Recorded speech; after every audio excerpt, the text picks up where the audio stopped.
السلام علیکم۔ آج کی کہانی کا عنوان ہے نیکی یعنی گڈنس۔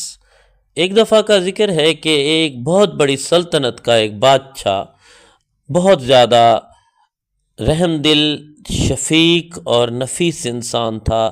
وہ لوگوں پر بہت مہربان تھا، لوگوں کو اپنے دربار میں بلا کر ان کی مدد فرماتا اور ان سے اچھے طرح سے پیش آتا۔ یہی اس کی اچھائی تھی جس کی وجہ سے لوگ اسے بہت پسند کرتے تھے اور لوگ دور دراز سے اس سے مدد مانگنے کے لیے آتے تھے۔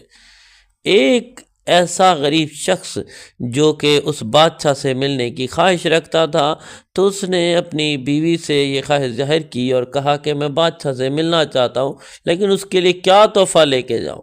تو اس کی بیوی نے کہا کہ ہمارے کنویں کا پانی بہت ٹھنڈا اور میٹھا ہے، اور ایسا پانی شاید بادشاہ نے پیا ہوگا یا نہیں، تو آپ ایسا کریں 2 گھڑے بھر کے بادشاہ کی خدمت میں حاضر کریں، انشاءاللہ بادشاہ کو بہت پسند آئیں گے۔ تو یہی مشورہ سن کر اس نے 2 گھڑے بھرے اور اپنی گدھا پر بیٹھ کر بادشاہ کے محل کی طرف روانہ ہو گیا۔ اب اسے جاتے جاتے کئی دن لگ گئے، کئی راتیں لگ گئیں، بالآخر وہ بادشاہ کے محل تک پہنچ گیا۔ اب بادشاہ کے محل میں جب پہنچا تو اس نے بادشاہ کے حضور وہ 2 گھڑے پیش کیے۔ بادشاہ نے جب یہ دیکھا کہ ایک شخص میری رعایا کا اتنی دور سے میرے لیے تحفے میں گھڑے لایا ہے پانی کے بھرے ہوئے، تو اس نے گھڑے اتروا لیے اور اپنے وزیر کو حکم دیا کہ ان کو اپنے خزانے میں رکھوا دیں۔ جبکہ وزیر نے جب ان کے ڈھکن اٹھائے تو اندر سے پانی کافی دن رکھا ہونے کی وجہ سے بدبودار ہو چکا تھا، لیکن بادشاہ نے اسے اشارہ کیا کہ آپ نے چپ کر کے ان گھڑوں کو خزانے کی جگہ کے قریب رکھ دینا ہے۔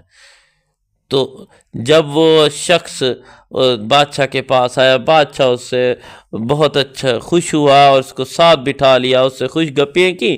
اب جب وہ جانے لگا تو اسے بہت سارے تحائف بادشاہ نے دیے اور اپنے وزیر کو کہا اس شخص کو وہاں سے گزارنا جہاں سے ہمارے میٹھے اور ٹھنڈے پانی کے چشمے لگے ہوئے ہیں، تاکہ اس شخص کو یہ جو پریشانی ہوئی کہ شاید بادشاہ نے ٹھنڈا پانی پیا ہے، تو یہ اللہ پاک اس کی دل کی تسلی کے لیے اس کو میں اپنے جو قدرت نے مجھے نعمتیں دی ہیں وہ بھی دکھاؤں۔